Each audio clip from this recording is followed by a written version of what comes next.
Okay, welcome everybody. So my name is Brett Lonsdale from Lightning Tools, and if you've been to our webinars before, it's usually just me, but this week I am joined by Rob from Kudzu. So, hey Rob, how are you? Doing well, thank you, Brett. Fantastic, great. Welcome to the webinar. What we're going to do is get started taking a look at how we can migrate forms from different technologies such as InfoPath forms and PDF forms, even Excel forms and so on, into SharePoint lists which are powered by Lightning Forms. Rob is kindly going to be doing some of the demonstrations today, but before we get to that, we'll do some introductions so you know who we are if you're new to Lightning Tools, and also who Rob is and who Kudzu are. Just to give you that background on Lightning Tools, so we're a company who is formed and is based in the UK. We also have an office in the US as well, that's based out of Orlando, Florida. And we're in our 16th year of providing different tools for Microsoft SharePoint, and naturally this has evolved into Microsoft Teams as well. So we do a variety of different products, quite a few products around form design. We have Lightning Forms. We also have the document generator that works well with that. And you'll be seeing a bit of the document generator today, as well as list actions. We also have other products such as content aggregation and SharePoint permissions management, discussion boards, and so on. So generally, as an organization, we fill some of the different gaps inside of Microsoft SharePoint to make those things easier and more efficient. And Kudzu and the InfoPath form migrator fits very well into that experience as well.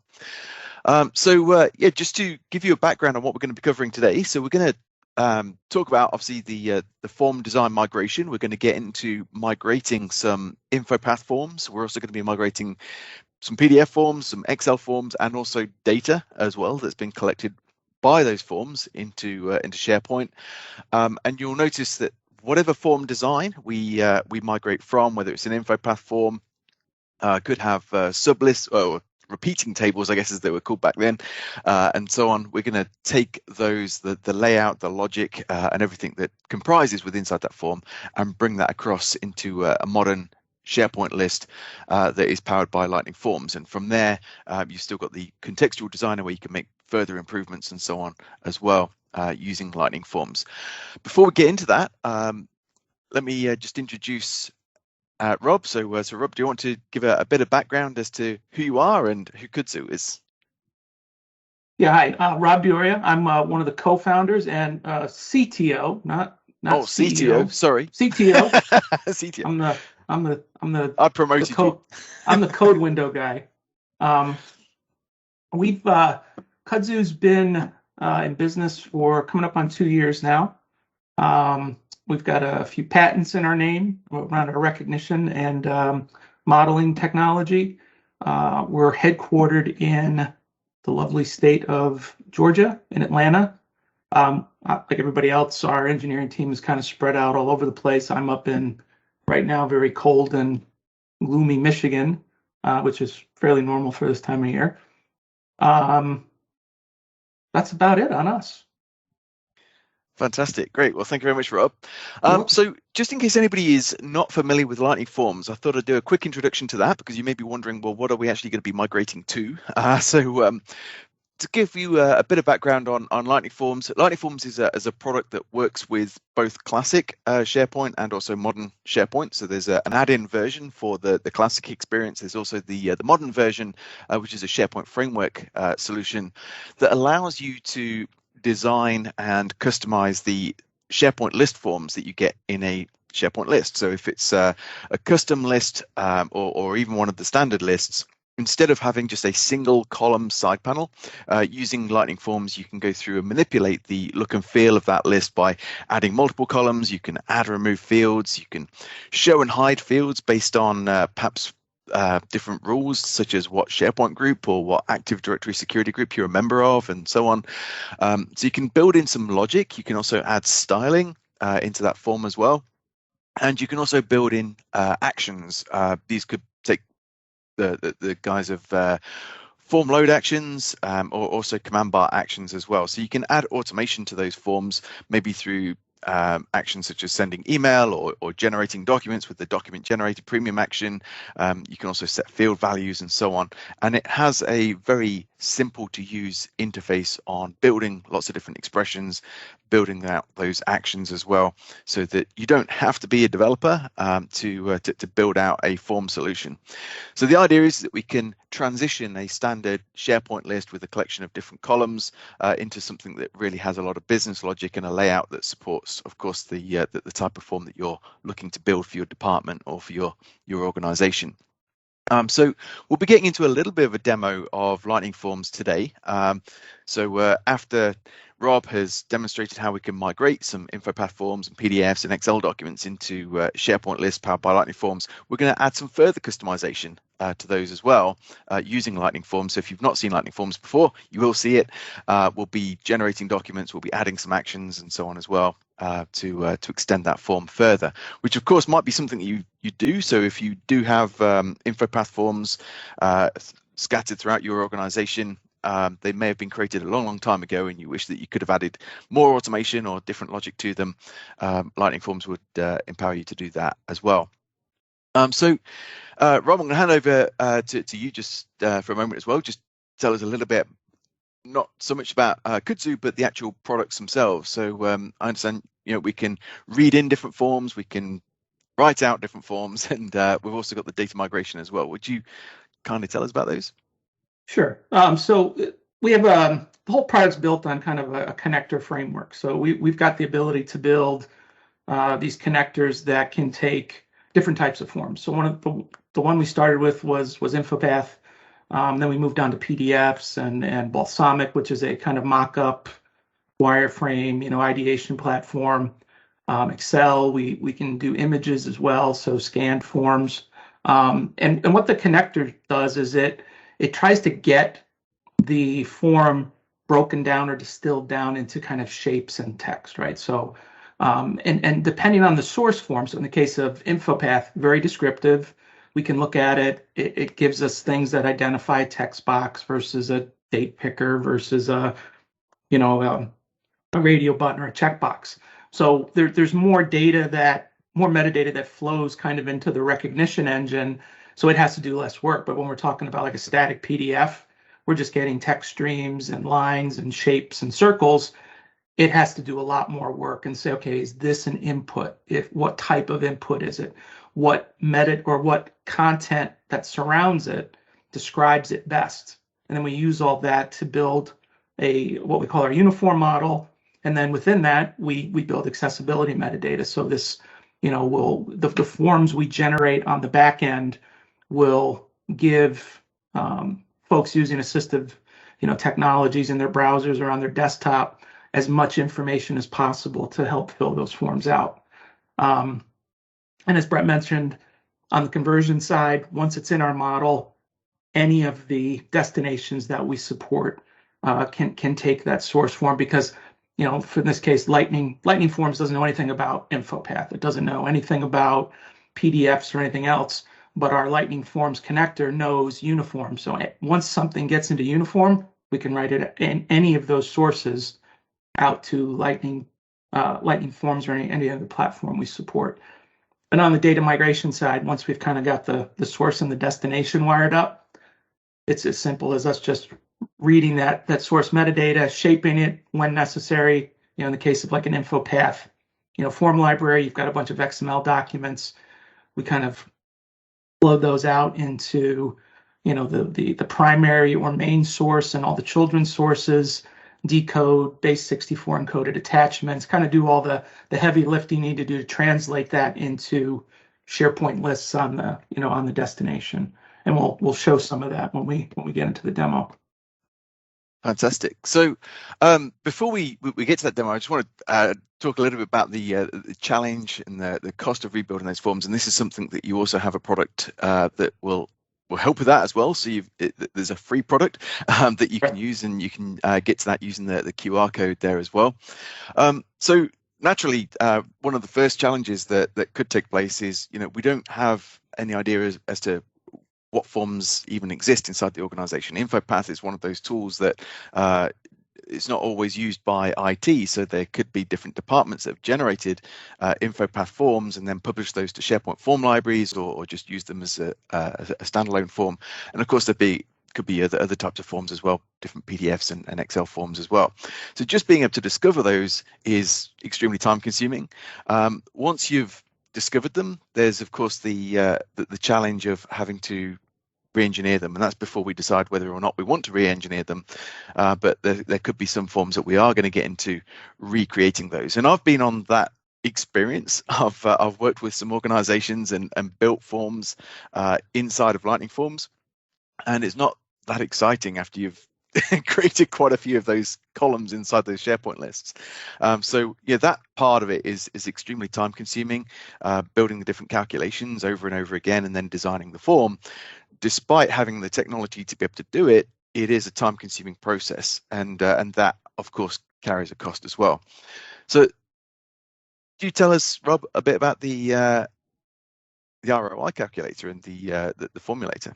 Yeah, just, I mean, in general. So I think one of the important kind of things to call out with the formulator is it's a qualitative inventory tool, right? It's not just quantitatively. It's not saying, oh, you've got 50 forms and, you know, the last time they were filled out was this. We're telling you how many times they've been filled out, when they were last filled out, and we're actually opening them up and running them through our analytics API, which looks at, you know, a bunch of different metrics, about a dozen or so different metrics to calculate portability and complexity scores. So you're getting a very qualitative inventory. So you're going to have a really good idea at not only how many forms are out there, but how frequently and lately have they been used, and then relative success on being able to port them without a bunch of manual effort, and then a complexity, right? And complexity doesn't necessarily mean it's going to be hard to do it. It just means it's a big form, right? There's a big form, and it's just going to take you a long time, you know, to recreate it manually. And then when we get into that, all feeds into the ROI calculator, and there's this assumptions tab in there where you can change the costs associated with, you know, manual labor and things like that, and it'll give you a relative, you know, pretty good idea what a fully manual effort would cost versus a Kudzu assisted effort would cost. And again, that's going to be how long is a piece of string, but yeah, everybody would know what the complexity of their forms is, and yeah, the cost of doing so. Fantastic. So yeah, the Kudzu Form Migrator is one of the products we're going to take a look at. So as Rob mentioned, this is something where you can read in those different types of forms. So it could be InfoPath or a balsamic mockup, an Excel form, and so on. You can preview that using the uniform, and then you can write that out to Lightning Forms and SharePoint lists. So I think the part that everybody's excited to see is the demonstration here. So I'm going to hand over to you, Rob. I'll stop sharing. You can share your screen, and I'll drop my camera as well so we can focus on the demo. Can you see my screen? Absolutely. I'm going to drop my camera too. So we'll start with an InfoPath form. We'll do InfoPath, Excel spreadsheet, and a PDF. Medium complexity InfoPath form. It's got a few dozen fields. It's got some drop downs. It's got 3 repeating sections, file picker. It's hosted inside of a form library, so we'll have to migrate that data, and we'll show you what that looks like. Let me close all this. Come over here to the product, and there's a bunch of different ways you can do that. For demonstration purposes, we always start with the wizard. I'm going to pick my InfoPath form. I can upload that template from the file system, or I can go grab it from one of my configured SharePoint connections. So we can do the migration. I'm going to grab it from one of my SharePoint sites. Take a few seconds, 2 or 3 seconds to read it in. It goes pretty quick. And in the tool, it does a couple things. So right here, it's going to tell you. So the similar analytics API that the Formulator leverages is also leveraged in the tool. So you'll get a good idea of whether or not you have a good candidate. For conversion right here. Another good indicator is bringing it up in the preview. And this is just an HTML representation of our uniform model. And as you can see, if you if you have the memory of that InfoPath form in your head, it looks pretty good. All the repeating sections are there. We've got the file picker. We've got the state drop-down populated. Formatting looks good. Our logo's there. So all in all, looks pretty good. We have a lightweight editor that you can go into and kind of play with things before you write it out. In this case, we obviously don't need to. Go over to the next step, which is the right step. Pick our Lightning form writer. Here you pick a SharePoint connection. So again, this is one of those cases where we have to create lists because we started with a form library. So I'm going to say I'm going to create a new one. I'm just going to call it employment apps. If I was picking existing ones, I could choose to overwrite them, update, fail if they exist. And then we have options on where the images get stored. So we always default it to embed, but you can put the images in a SharePoint site library.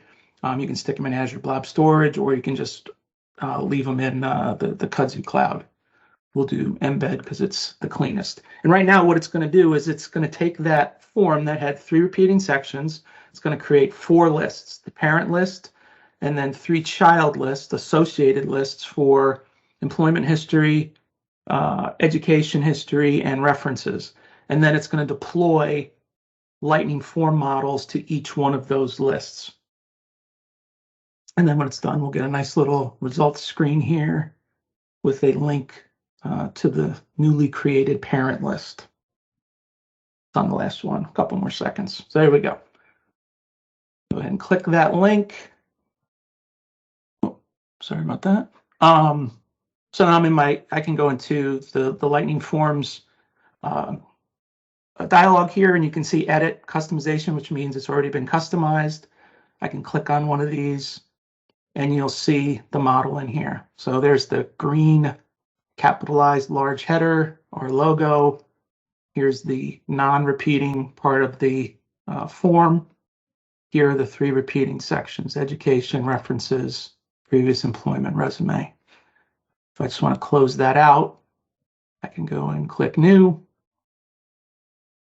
Start filling one out. You know, states are populated. Go ahead and new education to Hanover Park in East Hanover, New Jersey. Save that. Save that. So we went from a moderately complex InfoPath form to a Lightning Forms tool, or Lightning Forms form with all of the lists to back it, in a couple minutes. So pretty straightforward exercise. Now that we've got that there, I can migrate the data. So I'm just for demo purposes, there's not a lot of data in this InfoPath library. I think there's 10 records, but you'll see the source and the destination. There's the form library we started with. Here's the list that we're ending with. This can all run in the background. So this is a pretty powerful migration framework. It dynamically scales. So if the export out of the source is happening at a substantially greater rate than the import at the destination, it'll actually level out the workers to line things up. It also takes advantage of, if it gets any of those 429 requests from the Microsoft APIs to essentially slow down too many requests, it'll adapt to those as well automatically. So you can just walk away from this, say, send me an email when it's done. We'll just go ahead and start that. I think this size, it'll probably take 15, 20 seconds to spin everything up. So there it's going. It's already imported items. If I come back over here, hit refresh, you'll see the data is already starting to show up over here. And it's probably done. Yeah, so it's done. Data's here. I can click on one of these. Is the view not working? Sorry about that. Let's try to edit. There it is. So there's the form with the data that was migrated, from the source. So fully, converted form. Start the, migration of the data. Again, it moves pretty fast. So even large volumes of data, we have customers moving tens of thousands of rows, and doing that in pretty short order. The next one we'll do, this is a kind of a quick one, no data obviously with this one, just a simple PDF. It's a static PDF. It's not fillable. These are not checkboxes. These are not text inputs. So we'll go ahead and read that one in. And with the PDF reader, we have things around WCAT compliance, so we can do detection of contrast ratios that fall below prescribed ratios, and then recommend what the new colors should be. We also have like these recognition settings, so you can change how the recognition engine behaves. Different settings around inputs, different settings around, and you can kind of hover over these and see what it means by each one of these. So it's just identifying, help the recognition identify labels or content, associated with those structures within the PDF. So read that form in pretty quick, found everything. Click next. Write that out to Lightning Forms. We're going from a coordinate-based system to a responsive layout in Lightning Forms. So we actually have a reflow engine that'll do that conversion. So we can look at a preview here, and you'll see it did a good job. So this is actually not the original layout of the form in X and Y coordinates, which is what a PDF is in, upside down X and Y coordinates. This is actually a responsive layout, and it did a pretty good job of reflowing. Click next here. Now it's going to write that out to SharePoint. This is a simple form, no repeaters, not a lot of fields. So we'll come over here. Click new. There's my form. So I've got all these are in here now. Everything's labeled properly, field trip driver. So we took the part of the recognition engine, right? These are not associated at all inside the PDF. So it said, okay, this is given its size and location on the form. We're going to call this a checkbox, and it identifies this content to the right as the labels, and then it uses those labels as the field names in SharePoint. Last one I'm going to do is an Excel spreadsheet. So this is an Excel spreadsheet actually shared with us by a customer. They kind of gather these incident reports or these safety reports, and they summarize them in this spreadsheet. It's all manual. They want to get it into a place, ideally, where folks can enter this information on a mobile device on the plant floor, and then have it go into a SharePoint list. So we go back into our wizard. We'll go pick up that safety report. One of the settings on the Excel reader allows you to specify the threshold for when the number of distinct values in a column causes Kudzu to create a choice list instead. So in this case, if there's 20 or less distinct values, it'll take what would normally be a text field and turn it into a choice list. And you'll see that when it comes up here. So you'll see all of these have been converted to choice lists. The one I'm going to turn back into a number field is this days lost, because it might go past the 5 days that was in the drop down. The other thing they want to do is they want to capture witness statements. So I'm just going to add repeating section here with the name, title, and statement. Make that a note field. We'll make it a little bit bigger. I've got a model now. You can specify the number of columns there, what layout you want to use. There's a preview. All my drop downs, they're populated. I have my repeating section. And then I can take this, write it out to, I'll just call this one. I'll put a space in there, safety reports. It's going to create two lists, one for the original data that was in the Excel spreadsheet, and then a second one for the repeating section we just added for the witnesses. Go to that list. Click new, and there's my list. There's my repeating section. There's my name, title, statement. So everything's there. We have a basically a front end for that Excel spreadsheet now. I'm not going to run through the entire data migration here. I'm just going to start it because this one is a big form. There's a lot of stuff in it. So we'll go ahead and grab that Excel spreadsheet. There's like 1,000 rows in the spreadsheet, so I'm not going to sit here and watch the little bubbles go across, but you get the idea. There's the data starting to get moved into. So essentially, we're decommissioning a siloed, data set sitting in a spreadsheet, probably on somebody's desktop, maybe if we're lucky on a shared drive, and getting it into a SharePoint list with new data. We're capturing now these witness statements, and in a place where it can be reported on pretty easily. That's it. That's my demo.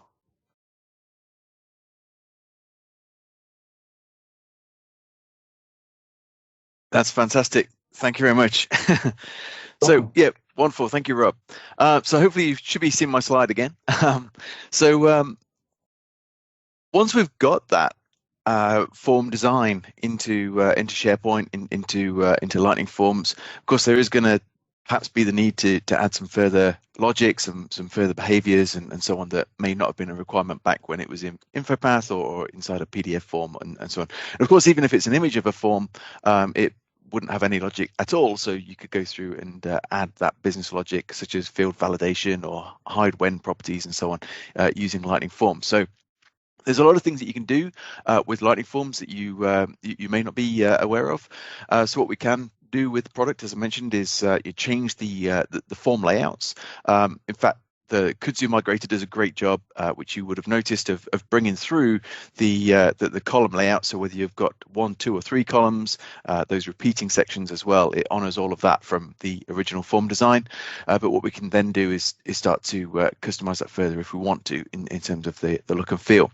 We could be adding tabs and so on to that form, as you can see on the expense report form here in the background. So then we could add automation through actions such as this one here, the submit expenses for approval. Could be something that we add there, so we're getting some automation into the product too, and also document generation as well. So these are just some of the things that we'll get into in our next demo here. So I've got the same form. I'm in a different tenant. This is my tenant as opposed to Rob's tenant, but what you'll see in here is we've got that same InfoPath form already migrated.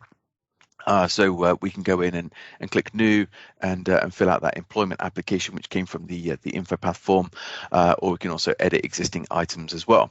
So just a couple of things I may want to add onto here. One of the fields is position applied for. So this at the moment is a single line text field.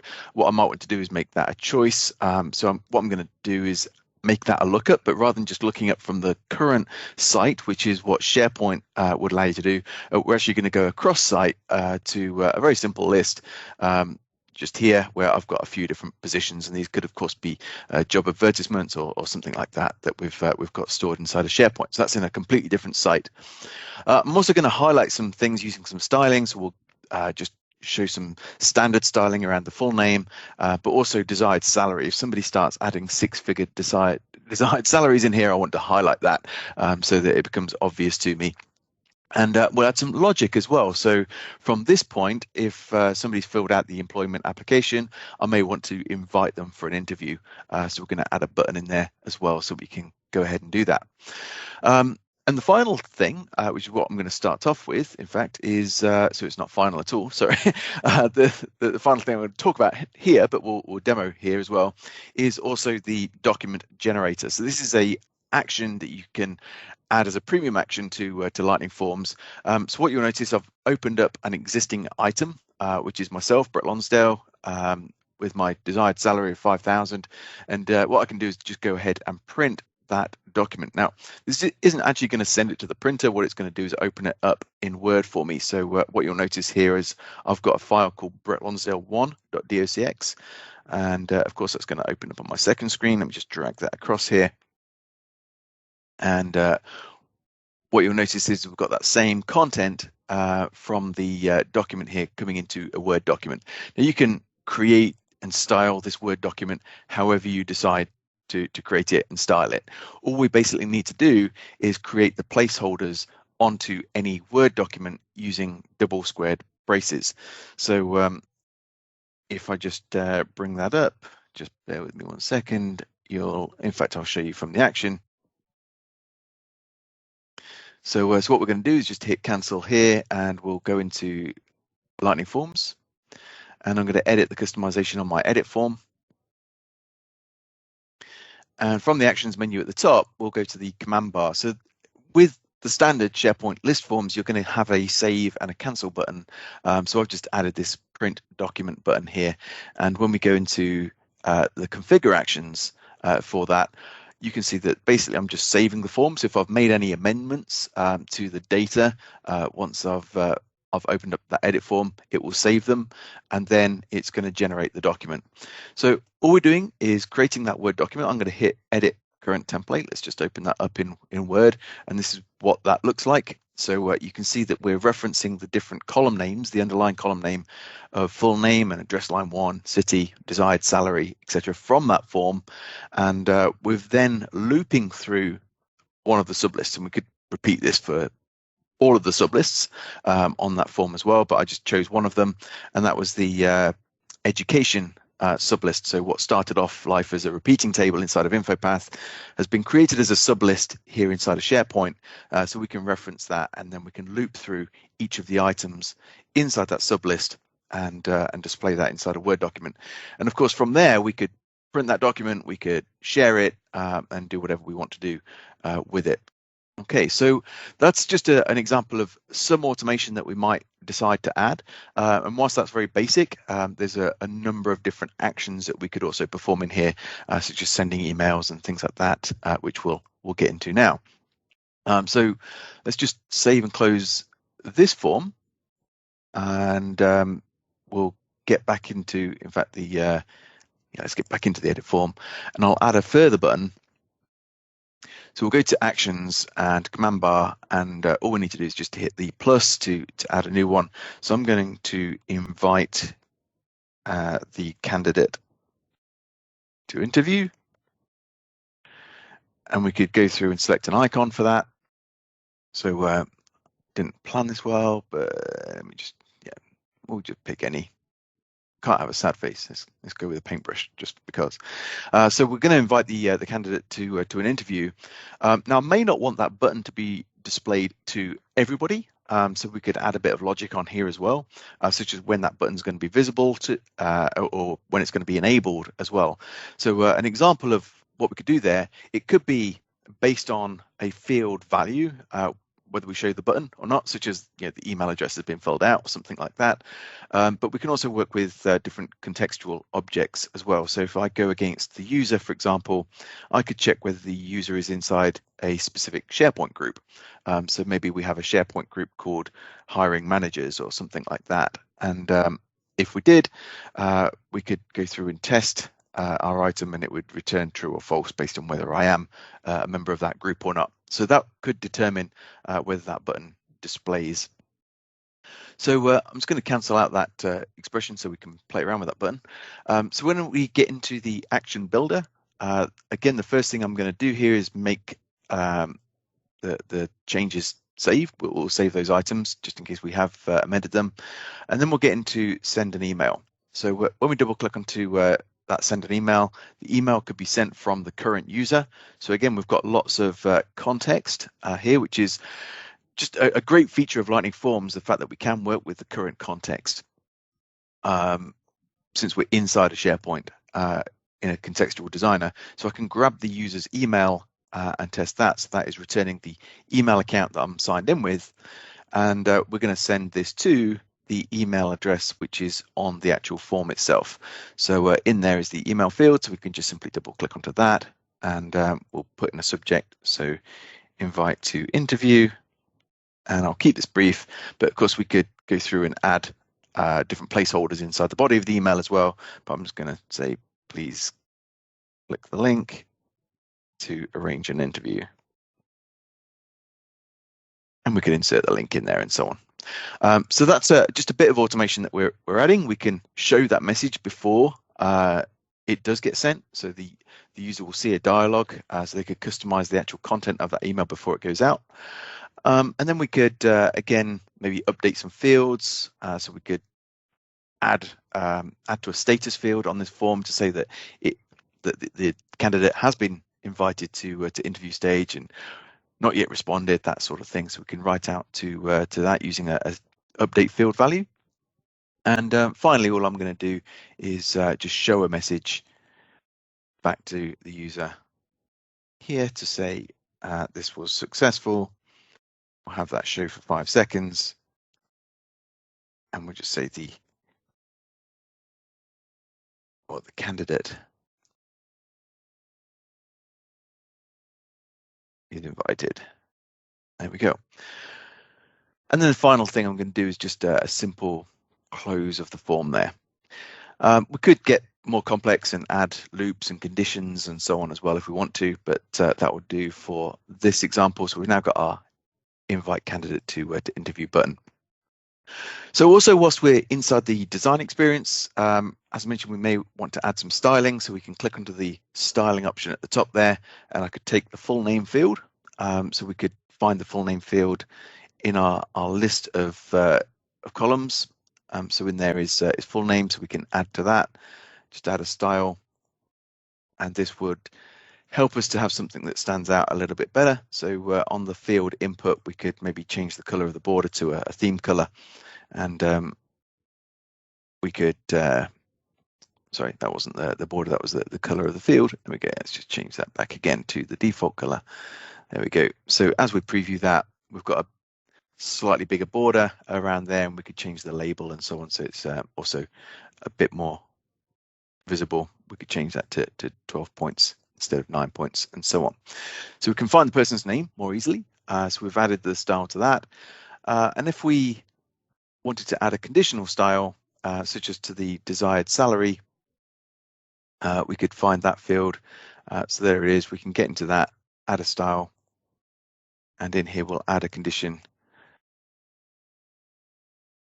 which is basically going to be the desired salary is greater than or equal to 5,000. And again, we could test our logic, so that's returning true. And if that is the case, then maybe we want to again change the input color or something like that. So we'll just change that to a green, just because. Okay, so we can add conditional styling and so on as well to our form to make things stand out better. And also options such as the lookup fields, we could also add to that as well. So at the moment, we've got the position to be applied for. That's just that single line of text column. So what we're going to do is just add to that. So we can add a new column.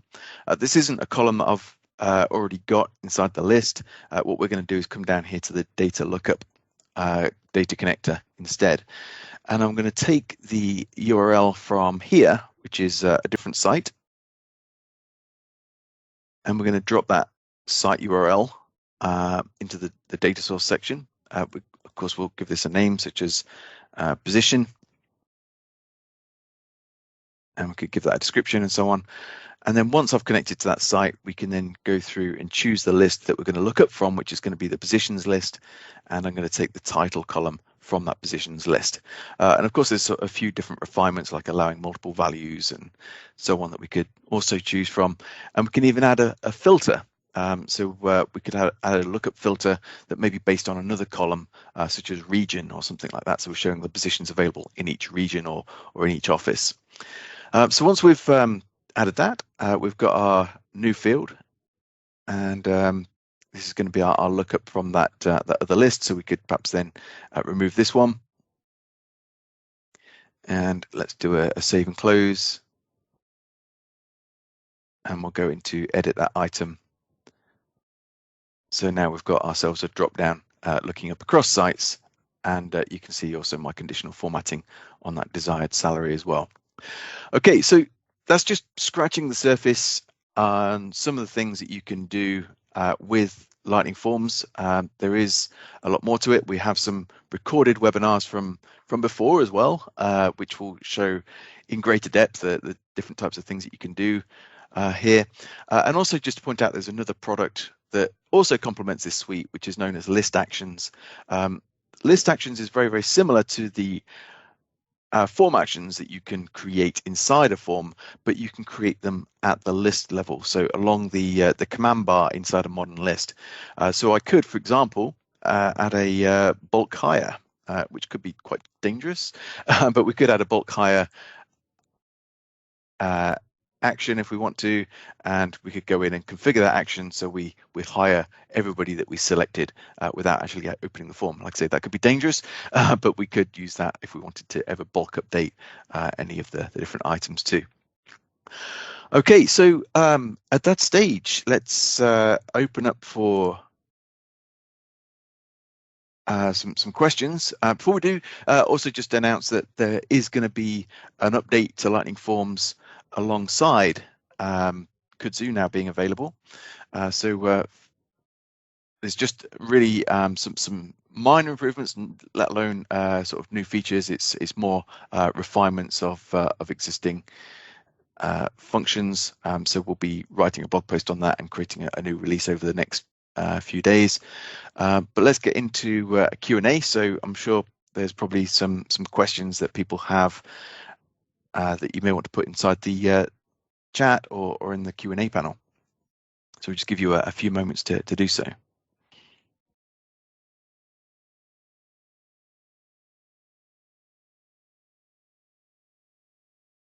Usually Sandy's first one up there with a question. There we go. All right.